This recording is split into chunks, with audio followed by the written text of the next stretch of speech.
ਇੱਕ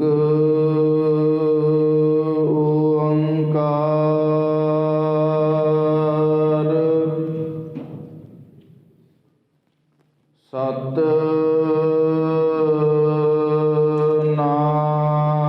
ਸਤਿਨਾਮ ਕਰਤਾ ਪੁਰਖ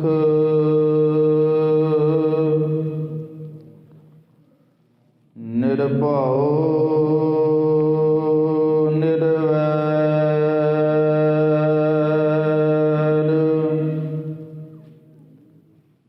ਅਕਾਲ ਮੂਰਤ ਅਜੂਨੀ ਸੈਭੰ ਗੁਰ ਪ੍ਰਸਾਦ ਜਪ ਆਦ ਸੱਚ ਜੁਗਾਦ ਸੱਚ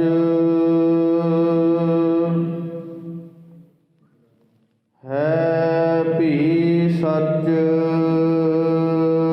ਨਾਨਕ ਹੋਸੀ ਭੀ ਸੱਚ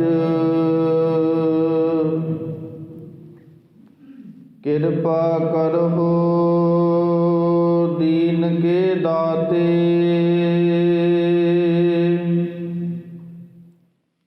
ਮੇਰਾ ਗੁਣ ਅਵਗੁਣ ਨਾ ਵਿਚਾਰਹੁ ਕੋਈ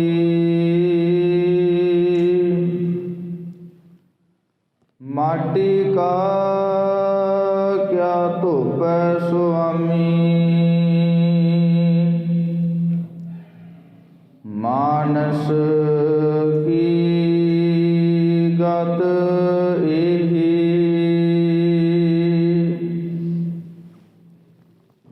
ਸਗਲ ਦੁਆਰ ਕੋ ਛਾੜ ਕੇ ਗਹਿਓ ਤੁਹਾਰੋ ਦੁਆਰ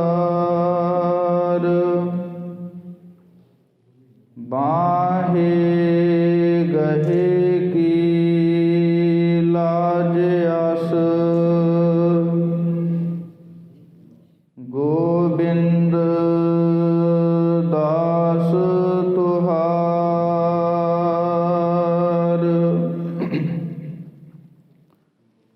ਸਾਜਨ ਤੇਰੇ ਚਰਨ ਕੀ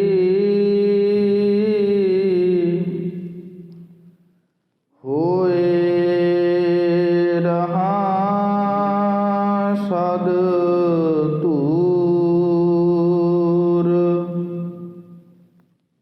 ਨਾਨਕ ਸਰਨ ਤੁਹਾਰੀਆ ਵੇਖੋ ਸਦਾ ਹਜੂਰ ਆ ਖੁਦਾ ਵੰਦੇ ਜ਼ਮੀਨੋ ਆਸਮਾਂ ਜ਼ਿੰਦਗੀ ਬਖਸ਼ੇ ਵਜੂਦੇ ਇਨਸੋ ਜਾਨ ਖਾਕੇ ਰਾਹਸ਼ ਤੂਤੀ ਆਏ ਚਸ਼ਮੇ ਮਾਰ ਆਬਰੂ ਅਫਜ਼ਾਏ ਹਰ ਸ਼ਾਹੋ ਗਦਾਸ ਕਹਾਂ ਬੁੱਧ ਪ੍ਰਭ ਤੁਛ ਹਮਾਰੀ बरन सकै महिमा जो तिहारी हम ना सकत कर सिफत तुम्हारी आप ले हो तुम कथा सुधारी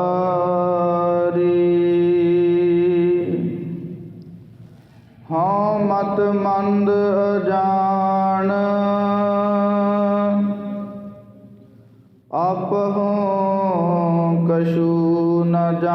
ਜਾਣਦਾ।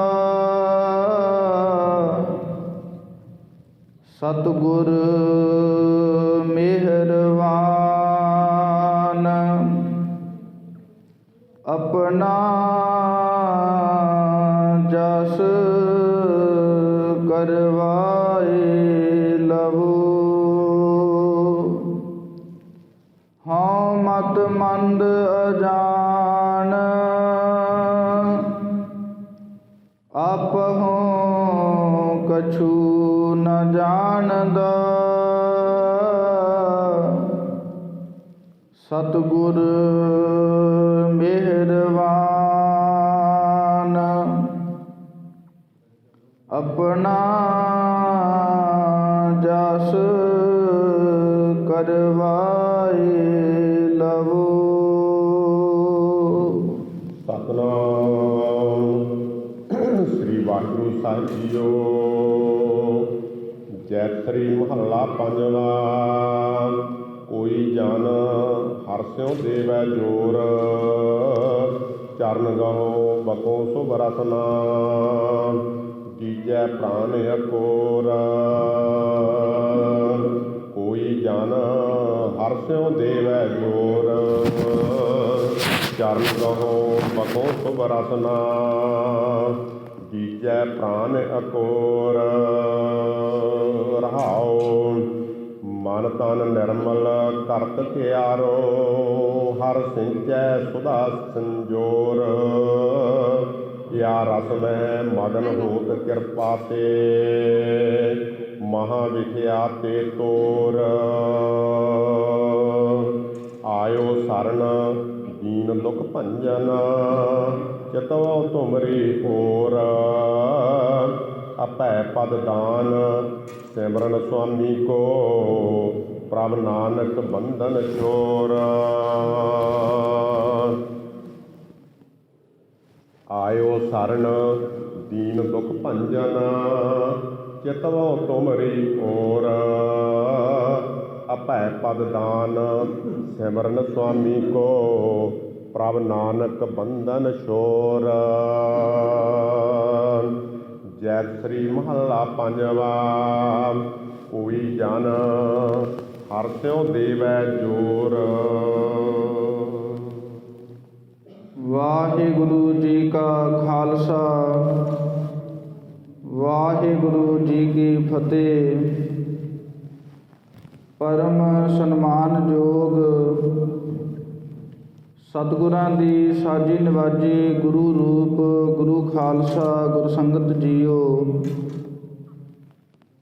ਆਪਾਂ ਸਰਬੱਤ ਗੁਰਸਿੱਖ ਮਾਈ ਭਾਈ, ਗੁਰੂ ਰੂਪ ਗੁਰੂ ਖਾਲਸਾ ਗੁਰ ਸੰਗਤ ਜੀਓ, ਆਪਾਂ ਸਾਰੇ ਹੀ ਪਰਮੇਸ਼ਰ ਵਾਹਿਗੁਰੂ ਜੀ ਦੀ ਅਪਾਰ ਕਿਰਪਾ ਰਹਿਮਤ ਬਖਸ਼ਿਸ਼ ਨੂੰ ਪ੍ਰਾਪਤ ਕਰਦਿਆਂ ਹੋਇਆਂ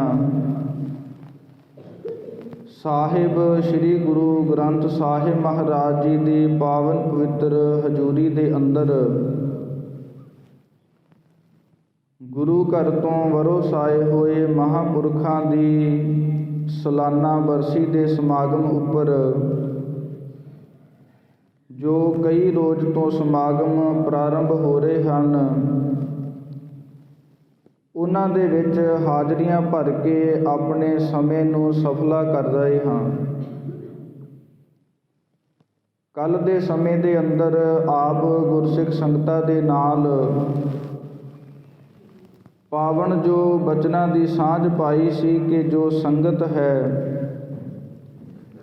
ਇਸ ਦਾ ਮਨੁੱਖ ਦੇ ਜੀਵਨ ਦੇ ਉੱਪਰ ਬਹੁਤ ਗਹਿਰਾ ਅਸਰ ਪੈਂਦਾ ਹੈ। ਚੰਗੀ ਸੰਗਤ ਕਰਕੇ ਮਨੁੱਖ ਸੰਸਾਰ ਦੇ ਅੰਦਰ ਆਪਣਾ ਜਿਹੜਾ ਸਮਾਂ ਹੈ ਉਸ ਨੂੰ ਸਮਾਂ ਸਫਲਾ ਕਰਕੇ ਜਾਂਦਾ ਹੈ, ਤੇ ਦੂਸਰਾ ਮਨੁੱਖ ਜਿਸ ਨੂੰ ਜਿਹੜੀ ਚੰਗੀ ਸੰਗਤ ਦੀ ਪ੍ਰਾਪਤੀ ਨਹੀਂ ਹੋਈ,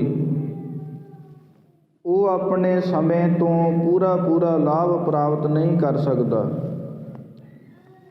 ਕਈ ਵਾਰ ਕੀ ਹੁੰਦਾ ਹੈ ਕਿ ਮਨੁੱਖ ਦੇ ਜਿਹੜੇ ਭਾਗ ਨੇ, ਜਿਹੜੇ ਕਰਮ ਹਨ, ਉਹ ਬੜੇ ਸ੍ਰੇਸ਼ਟ ਉਤਕ੍ਰਿਸ਼ਟ ਹੁੰਦੇ ਨੇ, ਪਰ ਫਿਰ ਵੀ ਉਹਨੂੰ ਮਾੜੀ ਸੰਗਤ ਹੋਣ ਕਰਕੇ, ਜਿਵੇਂ ਕਈ ਵਾਰ ਇਹ ਵੀ ਹੋ ਜਾਂਦਾ ਹੈ ਕਿ ਬਹੁਤ ਕੀਮਤੀ ਚੀਜ਼ ਜੇ ਕਬਾੜ ਦੇ ਵਿੱਚ ਚਲੀ ਜਾਵੇ ਤੇ ਉਹ ਵੀ ਲੋਹੇ ਦੇ ਭਾਅ ਹੀ ਵਿਕ ਜਾਂਦੀ ਹੈ। ਉਸੇ ਤਰ੍ਹਾਂ ਹੀ ਕਈ ਵਾਰ ਸਾਡੇ ਜੀਵਨ ਦੇ ਨਾਲ ਇਹ ਘਟਨਾ ਵਾਪਰਦੀ ਹੈ ਕਿ ਚਾਹੇ ਅਸੀਂ ਕਿੰਨੇ ਵੀ ਉੱਤਮ ਪੁਰਸ਼ ਹਾਂ, ਪਰ ਜੇਕਰ ਆਪਣੀ ਸੰਗਤ ਮਾੜਿਆਂ ਦੇ ਨਾਲ ਹੈ ਤੇ ਫਿਰ ਆਪਣਾ ਜਿਹੜਾ ਜੀਵਨ ਹੈ ਉਹ ਕੌਡੀਆਂ ਦੇ ਭਾਅ ਵੀ ਵਿਕ ਸਕਦਾ ਹੈ।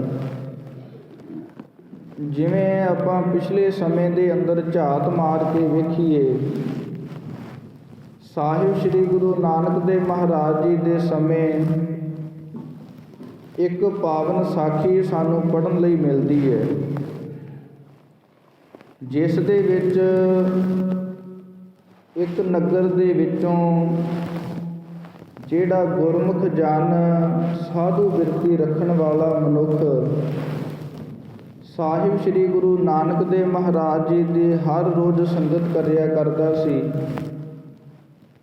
ਔਰ ਦੂਸਰਾ ਜਿਹੜਾ ਮਨੁੱਖ ਦੂਸਰੇ ਪਿੰਡ ਦੇ ਵਿੱਚੋਂ ਉਹ ਹਰ ਰੋਜ਼ ਜੂਆ ਖੇਡਣ ਜਾਇਆ ਕਰਦਾ ਸੀ। ਤੇ ਇਹ ਦੋਵੇਂ ਮਨੁੱਖ ਆਪਸ ਦੇ ਵਿੱਚ ਦੋਸਤ ਸਨ। ਹਰ ਰੋਜ਼ ਇਹਨਾਂ ਨੇ ਆਪੋ ਆਪਣੇ ਰਸਤੇ ਵਿੱਚ ਆਉਣਾ ਤੇ ਇੱਕ ਜਗ੍ਹਾ ਇਕੱਠਿਆਂ ਹੋ ਕਰਕੇ ਗੱਲਾਂ ਬਾਤਾਂ ਵਿਚਾਰਾਂ ਕਰਦੇ ਆਉਣਾ। ਫਿਰ ਸ਼ਾਮ ਨੂੰ ਜਦੋਂ ਇੱਕ ਜਿਹੜਾ ਗੁਰਮੁਖ ਸੀ ਉਹ ਸੰਗਤ ਕਰਕੇ ਔਰ ਦੂਸਰਾ ਜਿਹੜਾ ਮਾੜਾ ਮਨੁੱਖ ਸੀ ਉਹ ਜੂਆ ਆਦਿਕ ਖੇਡ ਕਰਕੇ ਘਰਾਂ ਨੂੰ ਇਕੱਠੇ ਵਾਪਸ ਜਾਂਦੇ। ਸਮਾਂ ਲੰਘਦਿਆਂ ਇੱਕ ਦਿਨ ਉਹਨਾਂ ਦੋਵਾਂ ਦੇ ਨਾਲ ਇੱਕ ਘਟਨਾ ਵਾਪਰੀ ਤੇ ਉਹ ਜਿਹੜਾ ਗੁਰੂ ਨਾਨਕ ਸਾਹਿਬ ਮਹਾਰਾਜ ਜੀ ਦੀ ਸੰਗਤ ਕਰਨ ਵਾਲਾ ਗੁਰਸਿੱਖ ਸੀ, ਉਸ ਦੇ ਪੈਰ ਦੇ ਵਿੱਚ ਬਹੁਤ ਲੰਬੇਰੀ ਜਿਹੜੀ ਸੂਲ ਸੀ ਉਹ ਚੁੱਭ ਗਈ ਤੇ ਪੈਰ ਵਿੱਚ ਕੰਡਾ ਵੱਜਣ ਕਰਕੇ ਬਹੁਤ ਜਿਹੜਾ ਪੈਰ ਹੈ ਲਹੂ ਲੁਹਾਨ ਵੀ ਹੋਇਆ।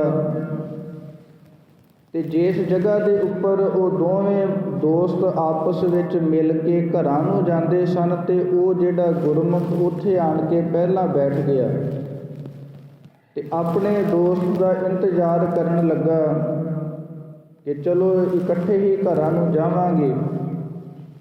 ਤੇ ਉਹਨੇ ਚਿਰ ਨੂੰ ਜਦੋਂ ਦੂਸਰਾ ਉਸ ਦਾ ਮਿੱਤਰ ਦੋਸਤ ਜੂਆ ਖੇਡ ਕੇ ਵਾਪਸ ਆਇਆ ਤੇ ਦੂਰੋਂ ਹੀ ਉਹ ਬੜਾ ਖੁਸ਼ ਪ੍ਰਤੀਤ ਹੋ ਰਿਹਾ ਸੀ ਤੇ ਆਣ ਕੇ ਉਸ ਨੇ ਦੱਸਿਆ ਕਿ ਮੈਨੂੰ ਰਸਤੇ ਵਿੱਚੋਂ ਇੱਕ ਮੋਹਰ ਪ੍ਰਾਪਤ ਹੋਈ ਹੈ ਸੋਨੇ ਦੀ। ਜਿਹੜੀ ਮੋਹਰ ਹੁੰਦੀ ਹੈ ਉਹ ਸੋਨੇ ਦੀ ਹੁੰਦੀ ਹੈ, ਜਿਹੜੇ ਸਿੱਕੇ ਹੁੰਦੇ ਨੇ ਉਹ ਚਾਂਦੀ ਦੇ ਹੁੰਦੇ ਨੇ। ਤੇ ਉਸ ਦੋਸਤ ਨੇ ਆਖਿਆ ਕਿ ਮੈਨੂੰ ਅੱਜ ਸੋਨੇ ਦੀ ਜਿਹੜੀ ਮੋਹਰ ਹੈ ਉਹ ਪ੍ਰਾਪਤ ਹੋਈ ਹੈ। ਤੇ ਉਸ ਗੁਰਮੁਖ ਦੇ ਮਨ ਦੇ ਅੰਦਰ ਇੱਕ ਸ਼ੰਕਾ ਪੈਦਾ ਹੋਇਆ ਕਿ ਮੈਂ ਤਾਂ ਰੋਜ਼ ਸਾਧੂ ਮਹਾਤਮਾ ਦੇ ਦਰਸ਼ਨ ਕਰਦਾ ਹਾਂ, ਗੁਰੂ ਨਾਨਕ ਸਾਹਿਬ ਮਹਾਰਾਜ ਜੀ ਦੀ ਸੰਗਤ ਕਰਦਾ ਹਾਂ, ਮੈਨੂੰ ਫਿਰ ਵੀ ਇਹ ਸੂਲ ਦਾ ਦੁੱਖ ਸਹਿਣਾ ਪਿਆ ਹੈ। ਤੇ ਇਹ ਜਿਹੜਾ ਮੇਰਾ ਦੋਸਤ ਹੈ ਇਹ ਹਰ ਰੋਜ਼ ਜਿਹੜੇ ਕੋਈ ਮਾੜੇ ਜੁਆਰੀ ਹਨ, ਜੂਆ ਖੇਡਣ ਵਾਲੇ, ਸ਼ਰਾਬ ਪੀਣ ਵਾਲੇ, ਉਹਨਾਂ ਦੀ ਸੰਗਤ ਕਰਦਾ ਹੈ। ਫਿਰ ਵੀ ਇਹਨੂੰ ਦੇਖੋ ਕੋਈ ਦੁੱਖ ਤਕਲੀਫ ਵੀ ਨਹੀਂ ਹੋਈ, ਸਗੋਂ ਇਸ ਨੂੰ ਇੱਕ ਮੋਹਰ ਪ੍ਰਾਪਤ ਹੋਈ ਹੈ। ਤੇ ਉਧਰ ਉਸ ਦੋਸਤ ਨੇ ਵੀ ਮਸ਼ਕਰੀ ਕਰਦਿਆਂ ਹੋਇਆਂ ਆਖਿਆ ਕਿ ਤੂੰ ਸਾਧੂਆਂ ਦੀ ਸੰਗਤ ਕਰਕੇ ਲੈ ਲਿਆ ਸਵਾਦ, ਮੈਂ ਭਾਵੇਂ ਮਾੜੀ ਸੰਗਤ ਕਰਦਾ ਪਰ ਫਿਰ ਵੀ ਮੈਨੂੰ ਦੌਲਤ ਪ੍ਰਾਪਤ ਹੋਈ ਹੈ। ਇੱਦਾਂ ਵਿਚਾਰਾਂ ਕਰਦਿਆਂ ਹੋਇਆਂ, ਗੱਲਾਂ ਬਾਤਾਂ ਕਰਦਿਆਂ ਹੋਇਆਂ ਦੋਵੇਂ ਦੋਸਤ ਆਪੋ ਆਪਣੇ ਘਰਾਂ ਨੂੰ ਗਏ।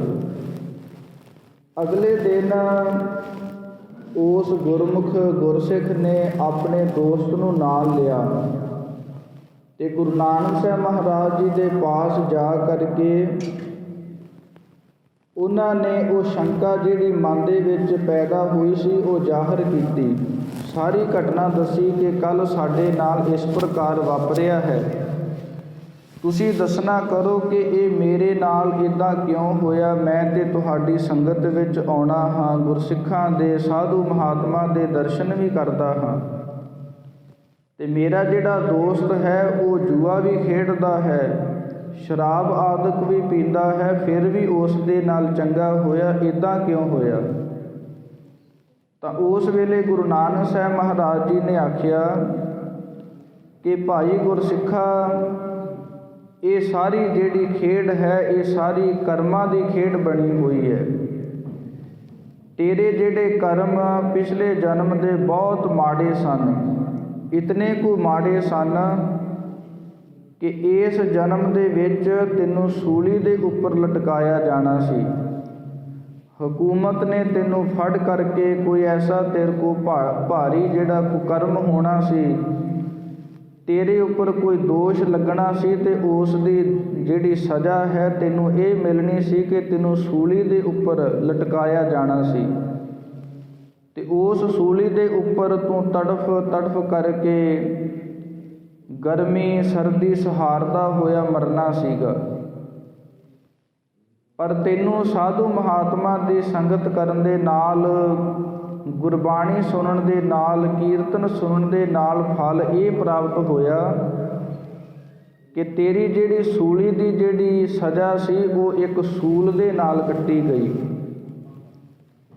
ਤੇ ਦੂਸਰੇ ਬੰਨੇ ਜਿਹੜਾ ਤੇਰਾ ਦੋਸਤ ਸੀ ਉਸ ਦੇ ਪਿਛਲੇ ਸਮੇਂ ਦੇ ਅੰਦਰ ਬਹੁਤ ਦਾਨ ਪੁੰਨ ਕੀਤੇ ਹੋਏ ਸਨ। ਸੰਪਰਦਾਇ ਦੇ ਅੰਦਰ ਦੱਸਿਆ ਜਾਂਦਾ ਹੈ ਕਿ ਇੱਕ ਦਾਨ ਹੁੰਦਾ ਹੈ, ਇੱਕ ਹੁੰਦਾ ਹੈ ਪੁੰਨ। ਜਿਹੜਾ ਤੇ ਪੁੰਨ ਹੁੰਦਾ ਹੈ ਉਸ ਤੋਂ ਭਾਵ ਇਹ ਹੁੰਦਾ ਹੈ, ਜਿਵੇਂ ਆਪਾਂ ਆਖਦੇ ਹਾਂ ਕਿ ਅਸੀਂ ਤੇ ਜੀ ਦਾਨ ਪੁੰਨ ਕਰਦੇ ਹਾਂ। ਦਾਨ ਦਾ ਅਰਥ ਹੁੰਦਾ ਕਿ ਜਿਹੜਾ ਆਪਾਂ ਸੁਤੇ ਸਿੱਧ ਹਰ ਰੋਜ਼ ਕੋਈ ਨਾ ਕੋਈ ਗੁਰੂ ਦੁਆਰੇ ਕਿਸੇ ਨੂੰ ਕੋਈ ਨਾ ਕੋਈ ਵਸਤੂ ਦਿੰਦੇ ਹਾਂ, ਉਹਨੂੰ ਆਖਿਆ ਜਾਂਦਾ ਹੈ ਦਾਨ। ਤੇ ਇੱਕ ਹੁੰਦਾ ਹੈ ਪੁੰਨ। ਪੁੰਨ ਉਸ ਨੂੰ ਆਖਿਆ ਜਾਂਦਾ ਹੈ ਜਿਹੜਾ ਕਿਸੇ ਵਿਸ਼ੇਸ਼ ਸਮਾਗਮ 'ਤੇ ਦਿੱਤਾ ਜਾਵੇ। ਜਿਵੇਂ ਬਾਬਾ ਜੀ ਆਪਾਂ ਨੂੰ ਬੇਨਤੀ ਕਰਕੇ ਗਏ ਨੇ ਕਿ ਬਾਹਰੋਂ ਦੂਰ ਦੁਰਾਡਿਆਂ ਤੋਂ ਗੁਰਸਿੱਖਾਂ ਨੇ, ਗੁਰਸਿੰਗਤ ਨੇ ਚੱਲ ਕੇ ਆਉਣਾ ਹੈ, ਤੇ ਗੁਰੂ ਘਰ ਜੋ ਆਪਣੀ ਕਿਰਤ ਕਮਾਈ ਦੇ ਵਿੱਚੋਂ ਜਿਹੜੀ ਦੁੱਧ ਦੀ ਸੇਵਾ ਹੈ ਉਹ ਕੀਤੀ ਜਾਵੇ। ਇਸ ਦਾ ਭਾਵ ਹੁੰਦਾ ਕਿ ਪੁੰਨ ਕਰਨਾ। ਜਿਹੜਾ ਕੋਈ ਵਿਸ਼ੇਸ਼ ਸਮਾਗਮ 'ਤੇ ਵਿਸ਼ੇਸ਼ ਦਾਨ ਦੇਣਾ ਉਸ ਨੂੰ ਪੁੰਨ ਆਖਿਆ ਜਾਂਦਾ ਹੈ। ਸਤਿਗੁਰੂ ਸਾਹਿਬਾਨ ਜੀ ਆਖਣ ਲੱਗੇ ਕਿ ਭਾਈ ਗੁਰਮੁਖਾ, ਤੇਰੇ ਦੋਸਤ ਨੇ ਪੁਰਾਣੇ ਸਮੇਂ ਦੇ ਅੰਦਰ ਪਿਛਲੇ ਜਨਮ ਦੇ ਵਿੱਚ ਬਹੁਤ ਪੁੰਨ ਦਾਨ ਕੀਤੇ ਹੋਏ ਸਨ, ਜਿਸ ਦਾ ਇਸ ਨੂੰ ਫਲ ਇਹ ਪ੍ਰਾਪਤ ਹੋਣਾ ਸੀ ਕਿ ਇਸ ਜਨਮ ਦੇ ਵਿੱਚ ਇਸ ਨੂੰ ਬਹੁਤ ਜਿਹੜੇ ਖਜ਼ਾਨਿਆਂ ਦੀ ਪ੍ਰਾਪਤੀ ਹੋਣੀ ਸੀ। ਪਰ ਇਸ ਨੂੰ ਮਾੜੀ ਸੰਗਤ ਕਰਨ ਕਰਕੇ, ਬੁਰਿਆਂ ਦੇ ਨਾਲ ਬੈਠਣ ਕਰਕੇ ਉਹ ਜਿਹੜੇ ਖਜ਼ਾਨੇ ਸਨ ਉਹਨਾਂ ਦੇ ਸਾਰੇ ਜਿਹੜੇ ਕਰਮ ਕੱਟੇ ਗਏ, ਤੇ ਇਹਨੂੰ ਇੱਕ ਮੋਹਰ ਹੀ ਪ੍ਰਾਪਤ ਹੋਈ ਹੈ। ਮਾੜੀ ਸੰਗਤ ਕਰਨ ਦਾ ਇਹਨੂੰ ਇਹ ਫਲ ਪ੍ਰਾਪਤ ਹੋਇਆ ਹੈ। ਇਸ ਲਈ ਜਿਹੜੀ ਸੰਗਤ ਹੈ ਇਹ ਮਨੁੱਖ ਦੀ ਚੰਗੀ ਹੋਣੀ ਬਹੁਤ ਲਾਜ਼ਮੀ ਹੈ, ਕਿਉਂਕਿ ਜਿਹੜੇ ਗੁਣ ਨੇ ਪਾਵਨ ਗੁਰਬਾਣੀ ਦੇ ਵਿੱਚ ਆਪਾਂ ਇਹ ਬਚਨ ਪੜ੍ਹਦੇ ਹਾਂ ਕਿ ਜਿਹੜਾ ਪਰਮੇਸ਼ਰ ਵਾਹਿਗੁਰੂ ਉਹ ਕਿੰਨੀ ਕੁ ਸਮਰੱਥਾ ਰੱਖਣ ਵਾਲਾ ਹੈ। ਉਹ ਜ਼ਰੂਰੀ ਨਹੀਂ ਕਿ ਜਿਸ ਦੇ ਅੰਦਰ ਇੱਕ ਦੋ ਗੁਣ ਆ ਗਏ ਤੇ ਹੋਰ ਵਾਹਿਗੁਰੂ ਕੋਲੋਂ ਦੇਣ ਲਈ ਕੋਈ ਗੁਣ ਨਹੀਂ। ਜਿਹੜਾ ਪਰਮੇਸ਼ਰ ਵਾਹਿਗੁਰੂ ਹੈ ਉਹ ਗੁਣਾਂ ਦਾ ਭੰਡਾਰ ਹੈ। ਨਾਨਕ ਨਿਰਗੁਣ ਗੁਣ ਕਰੇ, ਗੁਣਵੰਤਿਆ ਗੁਣ ਦੇ। ਗੁਰੂ ਨਾਨਕ ਸਾਹਿਬ ਮਹਾਰਾਜ ਜੀ ਜਪਜੀ ਸਾਹਿਬ ਜੀ ਦੇ ਅੰਦਰ ਉਚਾਰਨ ਕਰਦੇ ਨੇ ਕਿ ਪਰਮੇਸ਼ਰ ਵਾਹਿਗੁਰੂ ਇਤਨੀ ਕੁ ਸਮਰੱਥਾ ਰੱਖਣ ਵਾਲਾ ਹੈ ਕਿ ਜਿਹੜੇ ਨਿਰਗੁਣ ਨੇ, ਜਿਨ੍ਹਾਂ ਵਿੱਚ ਕੋਈ ਦੈਵੀ ਗੁਣ ਨਹੀਂ ਹੈ, ਕੋਈ ਚੰਗੇ ਕੋਈ ਸ੍ਰੇਸ਼ਟ ਗੁਣ ਨਹੀਂ ਵਿਆਪਦੇ ਜਿਨ੍ਹਾਂ ਦੇ ਜੀਵਨ ਦੇ ਵਿੱਚ, ਉਹਨੂੰ ਵਾਹਿਗੁਰੂ ਆਪਣੀ ਮਿਹਰ ਭਰੀ ਦ੍ਰਿਸ਼ਟੀ ਕਰਕੇ ਗੁਣ ਦੇ, ਉਹਨਾਂ ਨੂੰ ਗੁਣ ਬਖਸ਼ਣ ਵਾਲਾ ਹੈ। ਤੇ ਜਿਹੜੇ ਪਹਿਲਾਂ ਹੀ ਗੁਣਵੰਤੇ ਆ, ਪਹਿਲਾਂ ਹੀ ਗੁਣਵਾਨ ਨੇ, ਜਿਨ੍ਹਾਂ ਕੋਲ ਪਹਿਲਾਂ ਹੀ ਨਿਮਰਤਾ ਦਾ ਗੁਣ, ਵਿੱਦਿਆ ਦਾ ਗੁਣ ਭਰਪੂਰ ਮਾਤਰਾ ਵਿੱਚ ਹੈ, ਉਹਨਾਂ ਨੂੰ ਜਿਹੜੇ ਹੋਰ ਸੂਖਸ਼ਮ ਜਿਹੜੇ ਗੁਣ ਹਨ, ਉਹ ਸੂਖਸ਼ਮ ਕਿਹੜੇ ਗੁਣ ਹਨ? ਇੱਕ ਹੁੰਦਾ ਹੈ ਮਾਣ, ਇੱਕ ਹੁੰਦਾ ਹੈ ਅਹੰਕਾਰ, ਤੇ ਇੱਕ ਤੀਸਰਾ ਹੁੰਦਾ ਹੈ ਸੂਖਸ਼ਮ ਅਹੰਕਾਰ। ਉਹ ਜਿਹੜਾ ਸੂਖਸ਼ਮ ਅਹੰਕਾਰ ਹੈ ਉਹ ਵੀ ਬੜਾ ਜ਼ਾਲਮ ਹੈ। ਤੇ ਸਤਿਗੁਰੂ ਸਾਹਿਬਾਨ ਜੀ ਜਿਹੜੇ ਉਹ ਵੀ ਗੁਣ ਬਖਸ਼ਿਸ਼ ਕਰ ਕਰਕੇ ਜਿਹੜੀ ਸੂਖਸ਼ਮ ਨਿਮਰਤਾ ਹੈ ਉਹ ਬਖਸ਼ ਕਰਕੇ ਜਿਹੜਾ ਸੂਖਸ਼ਮ ਹੰਕਾਰ ਹੈ ਉਸ ਦੀ ਵੀ ਨਿਵਰਤੀ ਕਰਵਾ ਦਿੰਦੇ ਹਨ। ਇਸ ਲਈ ਜਿਹੜੇ ਗੁਣਵਾਨ ਹਨ ਉਹਨਾਂ ਨੂੰ ਵੀ ਵਾਹਿਗੁਰੂ ਆਪਣੇ ਬਹੁਤੇ ਤੋਂ ਬਹੁਤੇ ਜਿਹੜੇ ਗੁਣ ਹਨ ਉਹਨਾਂ ਨੂੰ ਬਖਸ਼ਣ ਵਾਲਾ ਹੈ। ਪਰ ਗੁਣਾਂ ਦੀ ਪ੍ਰਾਪਤੀ ਸਾਨੂੰ ਤਾਂ ਹੋਵੇਗੀ ਜੇ ਸਾਡੀ ਪਹਿਲਾਂ ਸੰਗਤ ਠੀਕ ਹੋਵੇਗੀ। ਸੰਗਤ ਵਿੱਚ ਆਉਂਦਿਆਂ ਪ੍ਰਾਪਤੀ ਕੀ ਹੁੰਦੀ ਹੈ? ਸਤਿਗੁਰੂ ਸਾਹਿਬਾਨ ਜੀ ਦੀ ਪਾਵਨ ਗੁਰਬਾਣੀ ਦੇ ਵਾਕ ਹਨ, ਬਾ ਬਾਣੀਆਂ ਕਹਾਣੀਆਂ ਪੁੱਤ ਸੁਪੁੱਤ ਕਰੇਨ।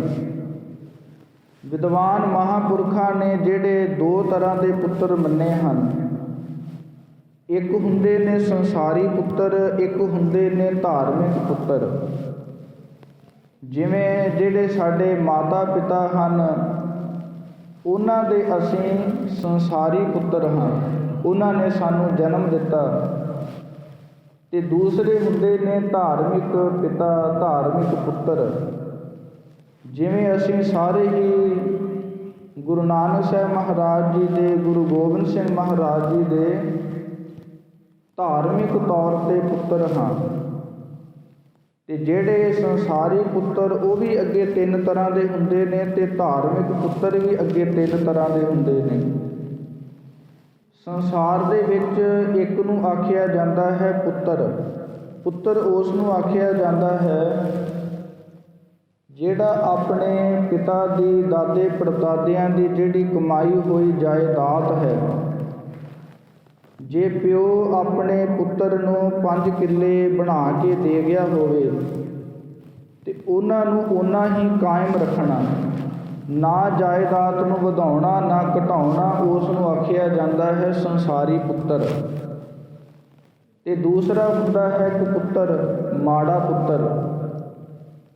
ਮਾੜਾ ਪੁੱਤਰ ਉਹ ਹੁੰਦਾ ਹੈ ਜਿਹੜੀ ਆਪਦੇ ਦਾਦੇ ਪੜਦਾਦਿਆਂ ਦੀ ਜਾਇਦਾਦ ਨੂੰ ਘਟਾਉਣਾ ਸ਼ੁਰੂ ਕਰ ਦੇਵੇ, ਵੇਚ ਵੱਟ ਕੇ ਖਾ ਜਾਵੇ, ਕੋਈ ਨਸ਼ਿਆਂ ਦੇ ਵਿੱਚ, ਕੋਈ ਵਿਸ਼ਿਆਂ ਦੇ ਵਿੱਚ, ਕੋਈ ਜਿਹੜੇ ਹੋਰ ਬੁਰੇ ਕੁਕਰਮ ਹਨ ਉਹਨਾਂ ਦੇ ਵਿੱਚ ਜਾਇਦਾਦ ਲੁਟਾ ਦੇਵੇ।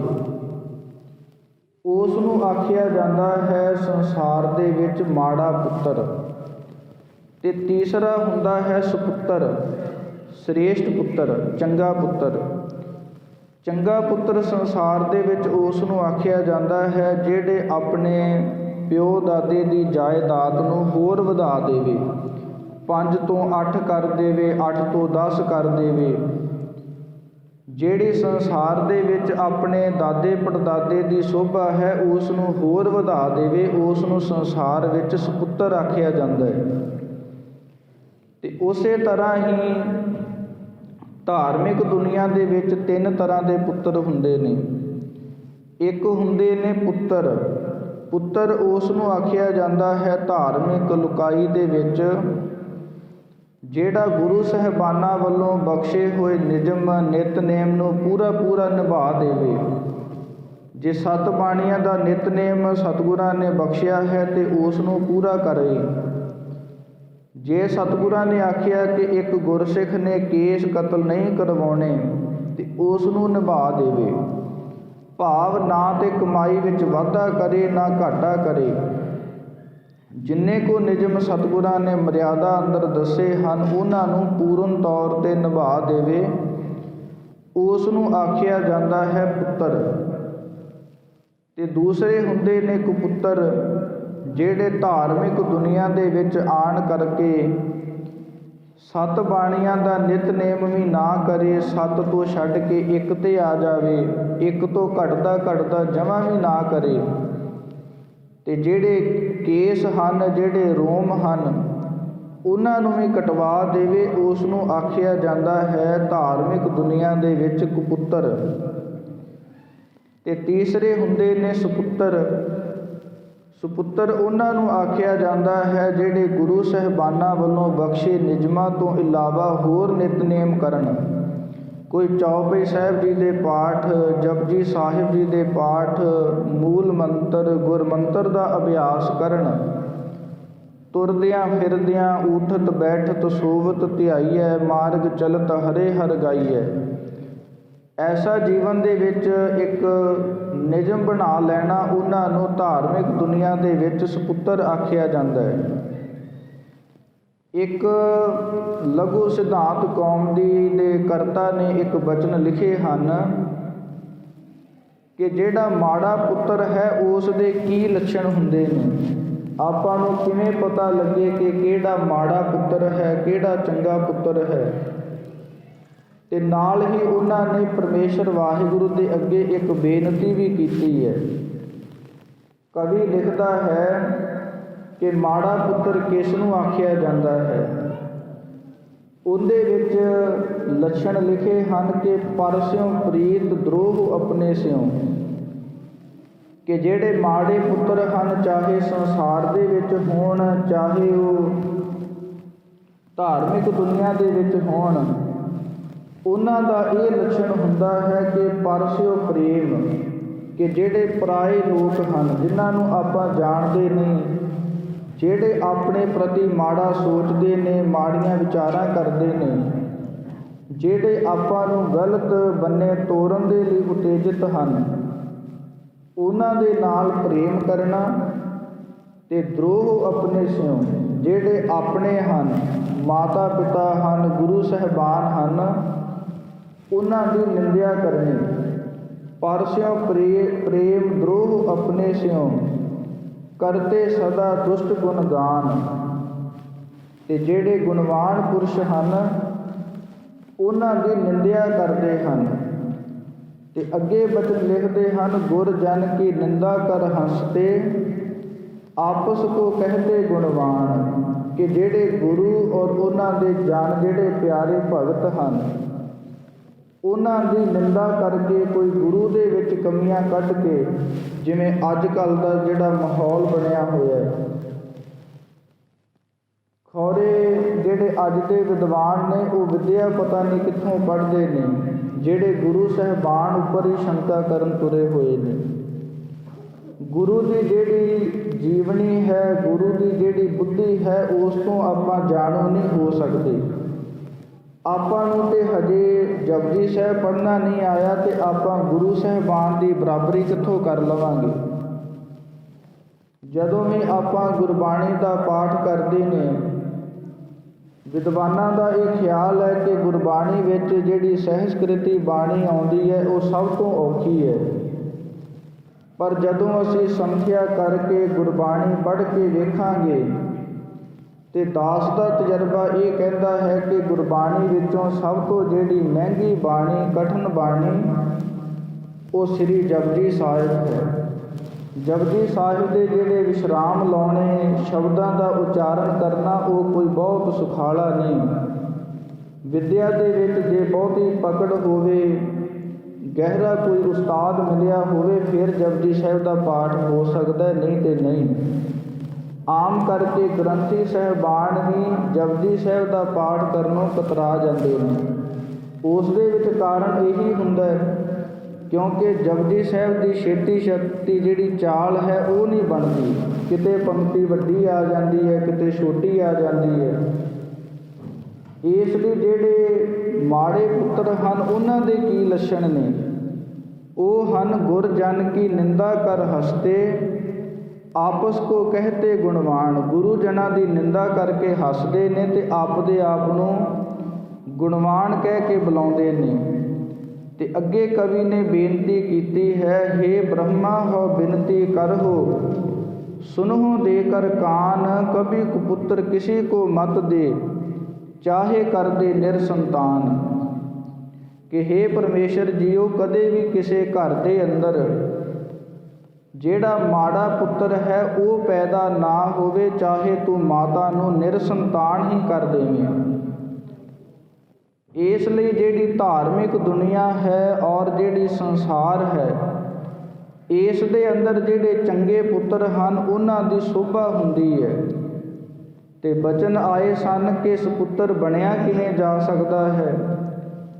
ਉਹਦੀ ਜੁਗਤੀ ਸਾਨੂੰ ਗੁਰਬਾਣੀ ਦੱਸਦੀ ਹੈ।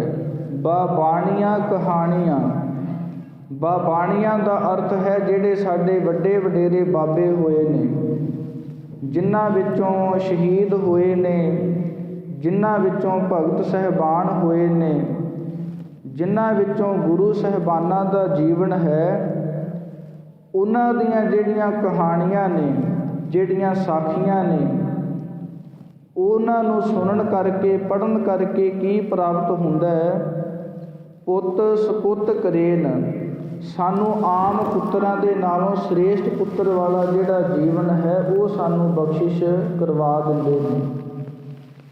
ਇਸੇ ਲਈ ਸਤਿਗੁਰੂ ਸਾਹਿਬਾਨ ਜੀ ਨੇ ਅੱਜ ਦੇ ਪਾਵਨ ਸ਼ਬਦ ਦੇ ਅੰਦਰ ਵੀ ਸਾਨੂੰ ਇਹੀ ਗੱਲ ਸਮਝਾਈ ਹੈ ਕਿ ਸੰਸਾਰ ਦੇ ਅੰਦਰ ਜੇ ਕੋਈ ਐਸਾ ਮਨੁੱਖ ਮਿਲ ਜਾਵੇ ਜਿਹੜਾ ਸਾਨੂੰ ਗੁਰੂ ਸਾਹਿਬਾਨਾਂ ਦੇ ਨਾਲ, ਭਗਤ ਸਾਹਿਬਾਨਾਂ ਦੇ ਨਾਲ ਸਾਡਾ ਮਿਲਾਪ ਕਰਵਾ ਦੇਵੇ, ਜਿਸ ਮਿਲਾਪ ਕਰਕੇ ਸਾਡਾ ਜਿਹੜਾ ਜੀਵਨ ਹੈ ਉਹ ਸਫਲਾ ਹੋ ਸਕੇ,